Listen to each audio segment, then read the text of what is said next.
You already know it's your favorite host who always does the most, Ashlee Redway, and we are here in obviously the beautiful downtown LA, and of course it's Grammy weekend, and you already know we're out here all the time just trying to sit with some of the most amazing, talented, rising artists, and this time we have no other than Miss Tiara Imani.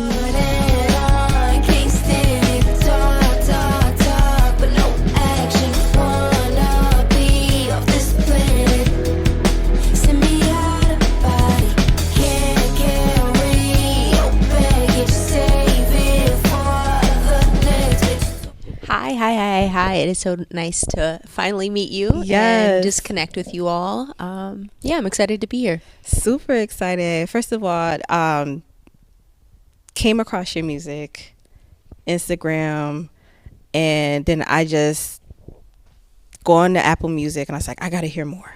Ooh. Then I just was listening and having songs on repeat, and I was just like became a huge fan. So it is a honor to be really sitting here and just having this conversation, and I'm excited. Thank you. Let's talk about it. Let's talk about the early beginnings, your early influences. Yeah. You have music where it's just very much an experience, and I love that because you just go see an artist and you paying all this money and everything like that. Like, listen, I need to, what's going on? I mean, it don't gotta be Beyonce level, but you gotta give me something. And your sound is so unique. Kind of take us back in the sense of you starting out in music and really having that pivotal moment and say, oh, I know this is the path I should be on.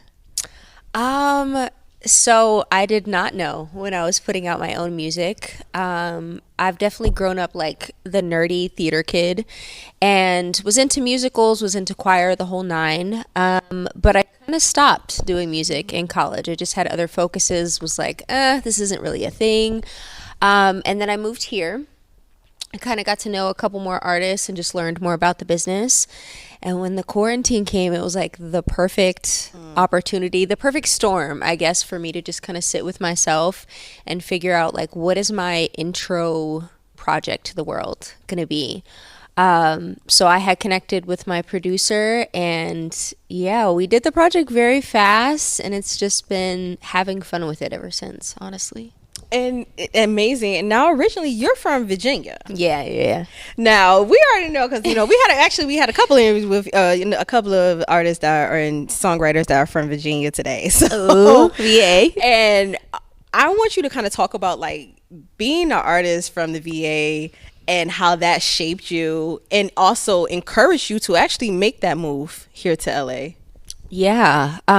So I have had a lot of creative pastimes. So I feel like I just really wanted to be somewhere where I felt like I could just be whatever version of myself felt best. And I felt like I couldn't really do that in Virginia. There's a lot of support. There's a lot of love there, but I wanted to come into like this metamorphosis type of era. So that's what I moved here for. And I think, I don't know, they say, what is it? Virginia's for lovers.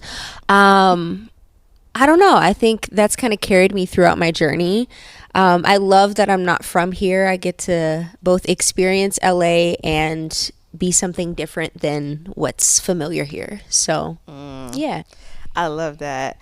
And another thing as well, because you have so many different influences when it comes to like icons like Erykah Badu, Aaliyah, SZA, Kalani. How do you hone in that inspiration and also balance it when you're staying your true unique self to your sound? I don't.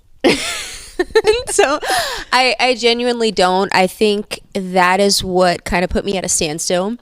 I just create. I just want to create without boundaries, and I think the message ultimately finds me as I create things.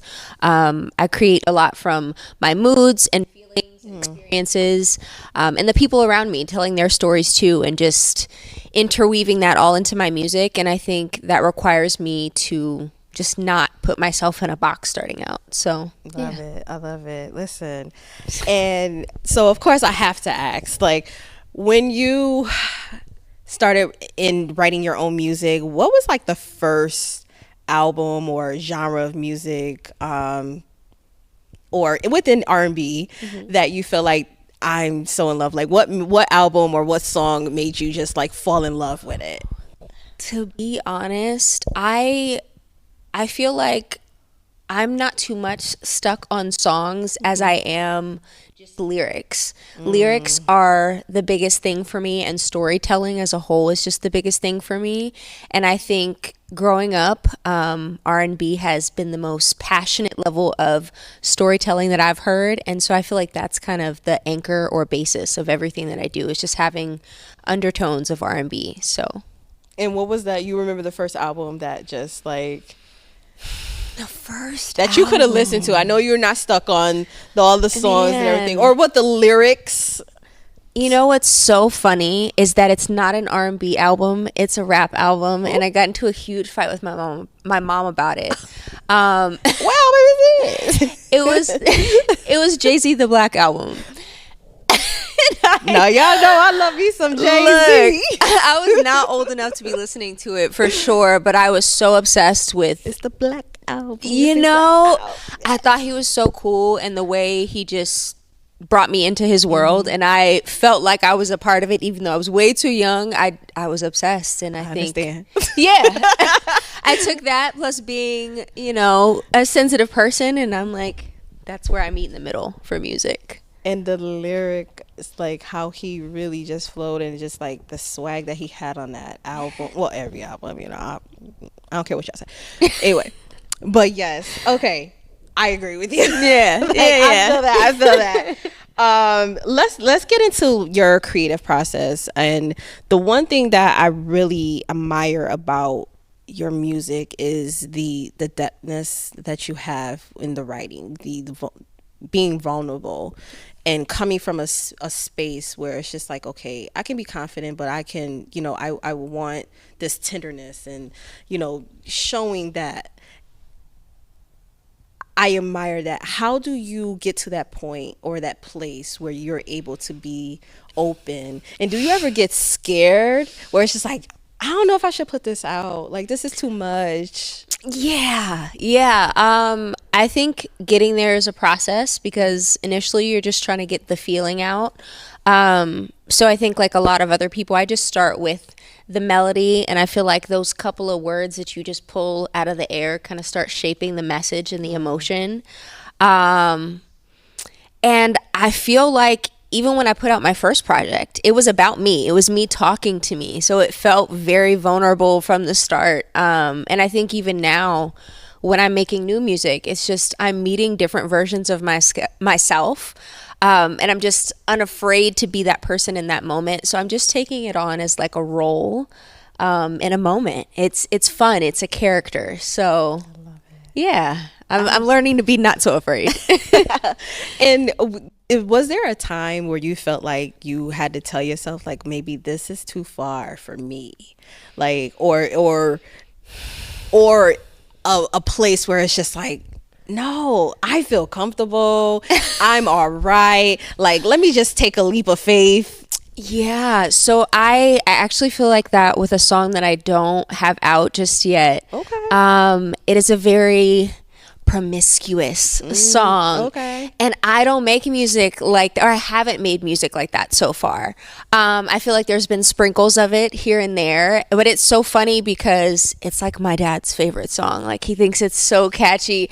And I'm like, in my head, when I'm in the moment and I'm making that song, I'm confident and I'm having fun, but then I'm done and I'm like, oh wait, did I go too far? Did I say too much? So yeah, for sure. And I love the fact that, you know, you're able to do a genre blend, you know, neo soul, R&B, hip hop, you know. How do you approach, in a sense of understanding your placement? Like, because sometimes I think that we hear different sounds, we hear different trends, Yeah. and we're just like, sometimes everybody's like, oh, because this is trending or this is popular, I can really mesh into this. Yeah. But truth is, sometimes it's not always befitting for everyone. So how do you Agree. find that placement for yourself?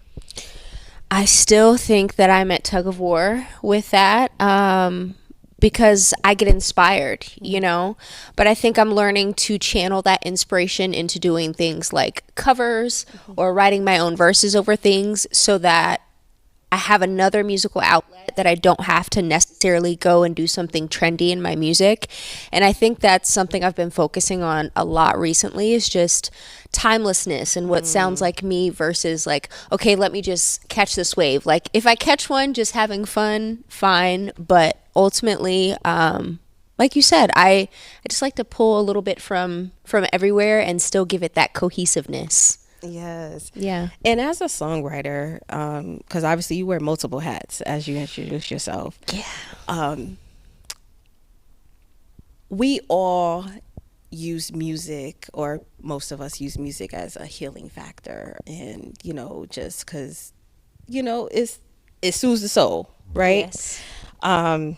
How do you find or see your music or yourself individually as using your music to be like a healing factor? So I think all of my music heals a version of me. I feel like it lets different parts of me be free. Sometimes I feel like I find out things about myself through music. I'm like, I didn't know that was in me, or that's how I felt about it, until I like meet that emotion face to face. So yeah, I feel like different tracks and different sounds really do unleash, unlock, free different versions of myself. Is there a version of yourself where you feel like you need to tap in more? Or you be like, oh no, I don't like this version. Nah, I'm gonna go over here. Like, I do, and it's so funny. I think that's something I'm challenging myself to do. I love Doechii. I'm a big fan of Doechii, and yeah, her energy is just incredible. And I think she does the same thing that I'm kind of talking about, is just confronting herself in different music. And I think when she kind of starts talking cocky, I'm like, man, I have little moments of that, but I also feel like I'm a little dainty. So I'm like, I'm still trying to find that middle ground of like, I don't know, talk my trash, but also. And it's so remain funny me. that you brought up Doechii. So the whole time I'm sitting here, I'm just like, I can see a whole collaboration of you with Doechii. I love Doechii. She's fire.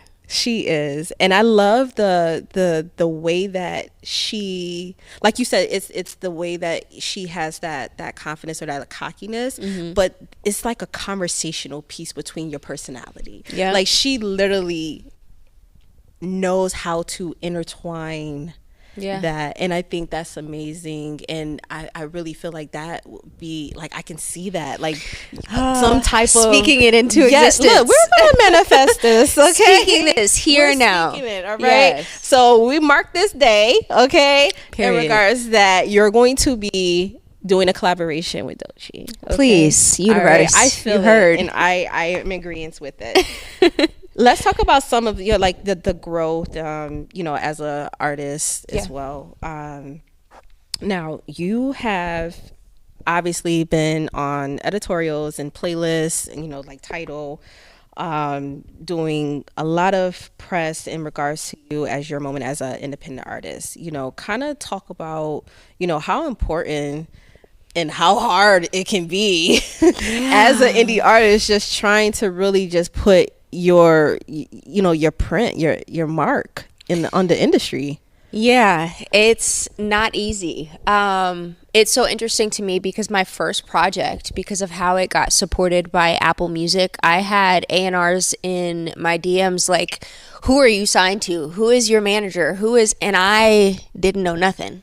Didn't know nothing about nothing. I'm like, I know very little about the industry. I'm in charge of everything. I'm kind of running the show, and they couldn't believe it.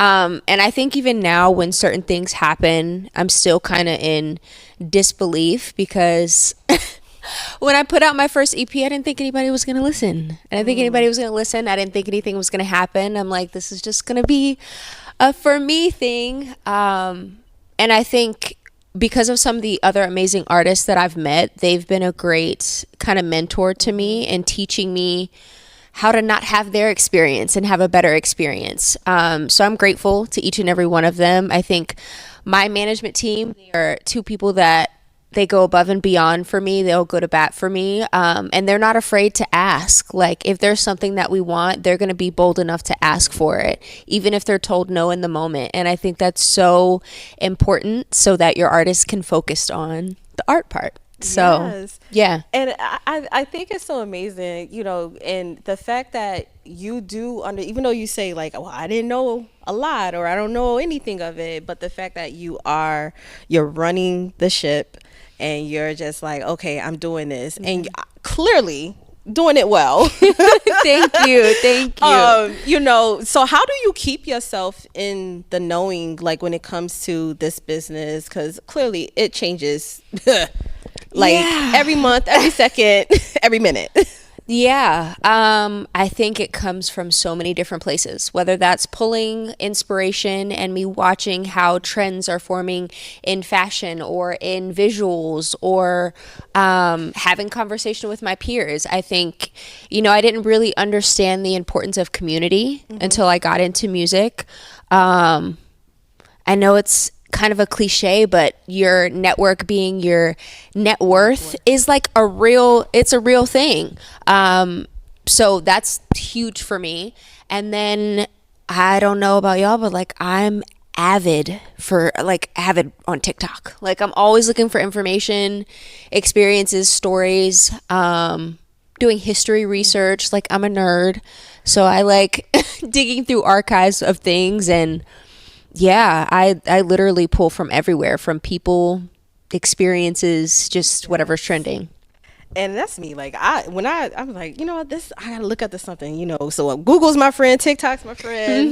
You know, I'm going to every which way I can, just to kind of find out information, and because we gotta always keep educating ourselves and finding out information. That's why I love the phrase, like, I learn something new every day. Yes. I love that phrase. Let's talk about like you being able to create spaces and be able to get on stage and be able to perform, right? Yeah. And that takes a lot, because sometimes I say, wait, I'm talking with my face already.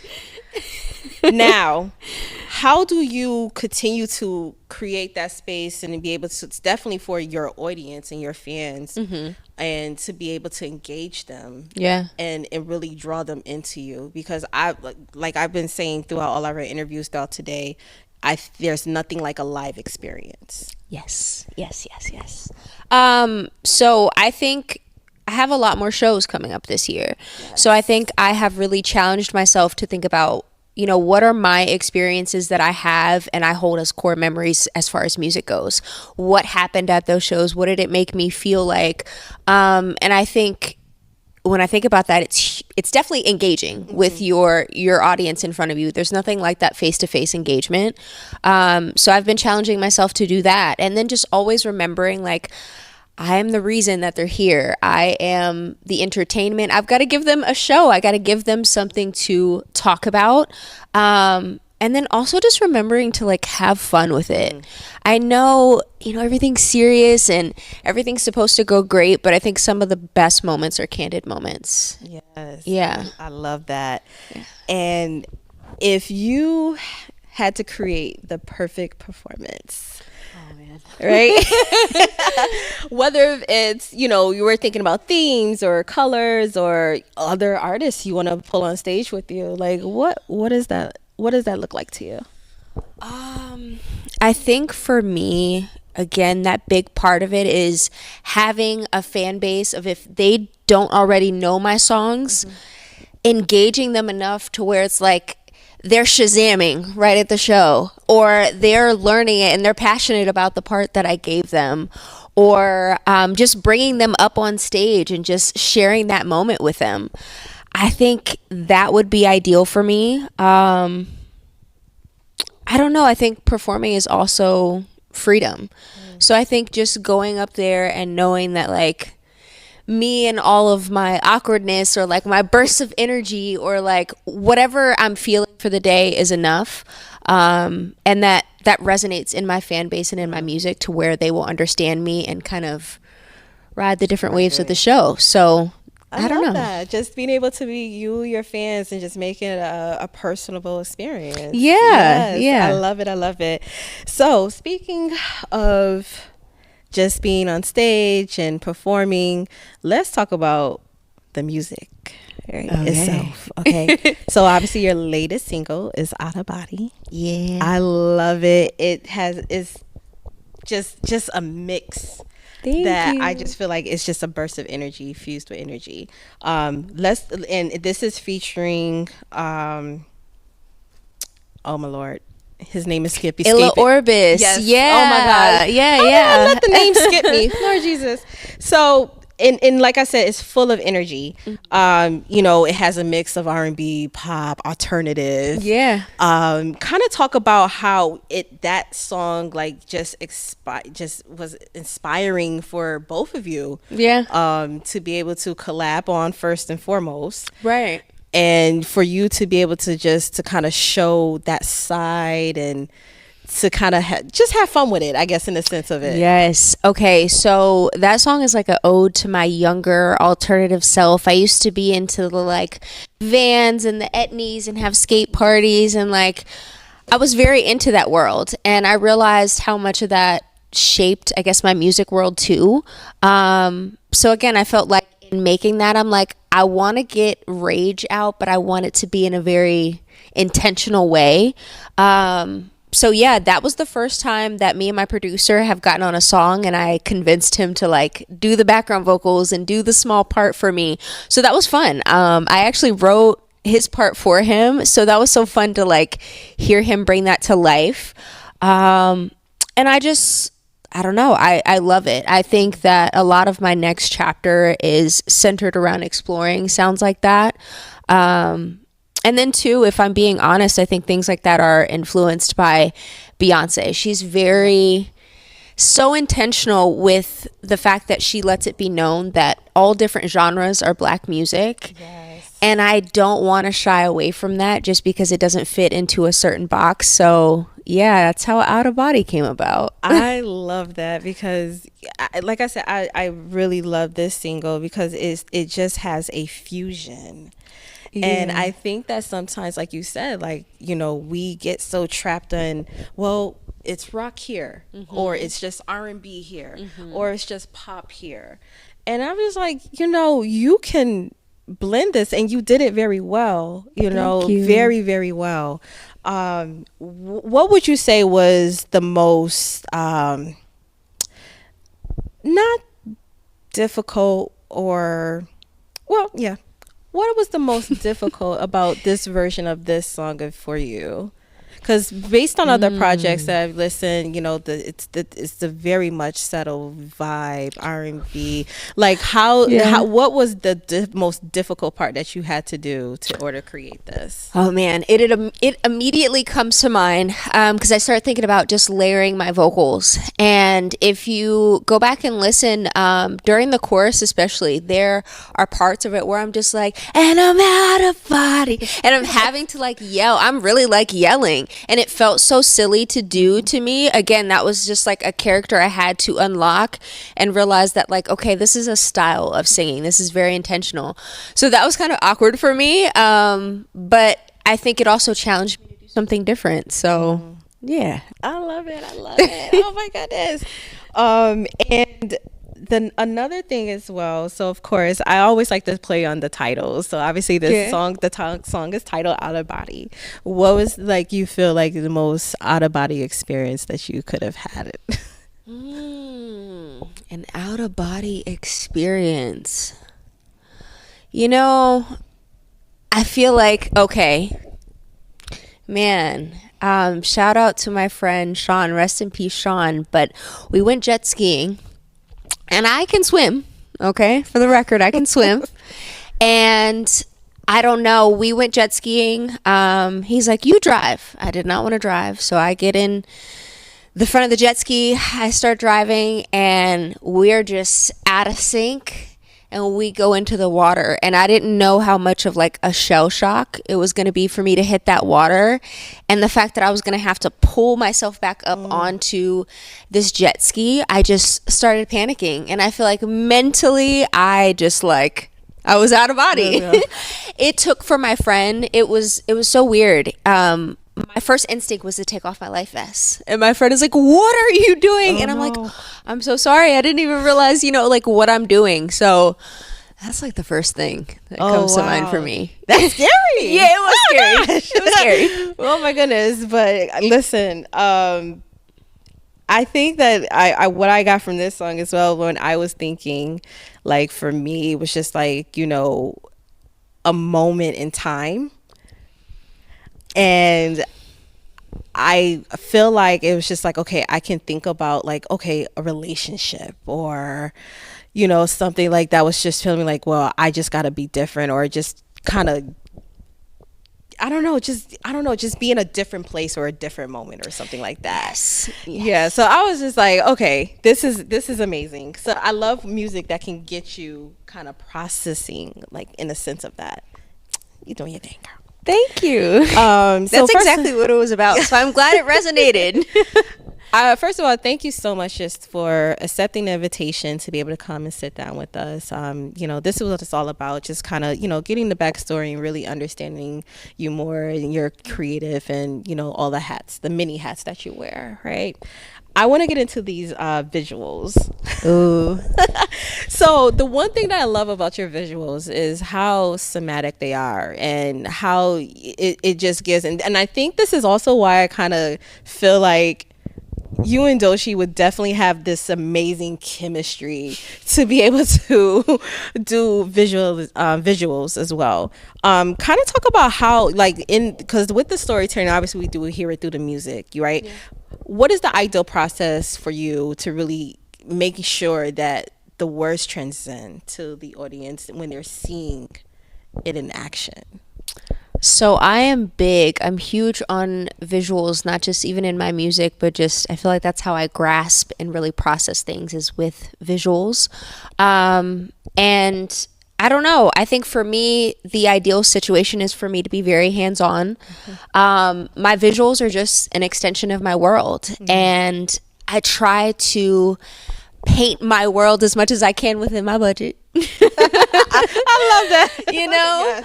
And still give the audience an experience. And I think that, having to do that for other artists for a while, when I first moved to LA, that's what I was doing, was helping with visuals for other music artists. And so then getting to do it for myself, I'm like, oh, okay, like I can be as crazy as I want to be. I think about people like Tiara and her visuals are just, they entice me every time. And I feel like things like that are what not only build on the cinematic aspect, mm-hmm. but are going to build on the storytelling for me over time. Oh my goodness. Yeah. I love it. And as we're wrapping up, I think that sometimes with creatives, obviously, as artists, we always talk about, we're very sensitive about what we do and what we put out, because it's our art, right? It's our art. What would you say has been the most challenging part of really stepping into your creativity and maneuvering through this industry as a whole? So for me, I would say that just learning that I don't need external validation for my creativity to be good. And again, that's easier to say than to do. I know a lot of artists talk about it, but it is hard. It's hard to know if your idea is going to resonate, if people are going to follow you for this next chapter or journey. And you have to just say, whatever, I'm satisfied with it. So I think for me, that's the biggest kind of challenge that I've come across. I think a lot of my creativity, because I grew up in things like choir and theater, I'm used to getting feedback from like teachers or whatever. But when it's only you and it's only the beat and the mic and what is just a blank canvas, it's like you have to trust what comes out. So yeah, sometimes that can be scary. Yes, and as we lead into our last question, you know, we talk about and ownership, right? So one of like the biggest subjects when it comes to being an artist and moving as an independent or, you know, signed, right? So what encouragement or advice would you give for up and coming artists that's navigating the independent route? I would say remain a student, be humble, be genuine. Being genuine and authentic is going to carry you so much further than you think. That is literally what's created a fan base for me, is just being authentic. Even when I thought no one was listening, people are listening and they're there. And then again, just being anxious to learn, anxious about knowledge, and just applying that knowledge. And then also just empowering people after you. I think staying centered in a purpose is really important, especially in this industry, because it's so easy to be just persuaded by things that look shiny or good in the moment. So yeah, authenticity, staying anchored and humble. Yes, I love it. Well, first of all, we want to say thank you once again just for sitting down, having this moment with us. So amazing. Like I said, true fan. You have me. And guys, listen, Out of Body is out. Please make sure you support. Stream. Not just stream, download it and purchase it. Get listen. Yes, pay if you can. for the track, okay? If you can do it. Listen. Because it takes so much. I've been saying this all day. It takes a lot to be an independent artist. You know, it's there's not, you know, these huge budgets. No, that there's not. that's sitting and that's magically appearing for marketing and all sorts of things. So, you know, that's coming out of pocket. So please, that's the one thing our platform that we want to truly support true artistry, and you are it. Thank you. I appreciate that. Guys, thank you so much for being here with us. Guys, you already know. All right, it's nothing but real music, real style, and real people. And of course, it don't get no realer than this. Hey. All right, so guys, you already know I'm your host, Aisha Lewis Redway. And so until next time. Thank you. Peace.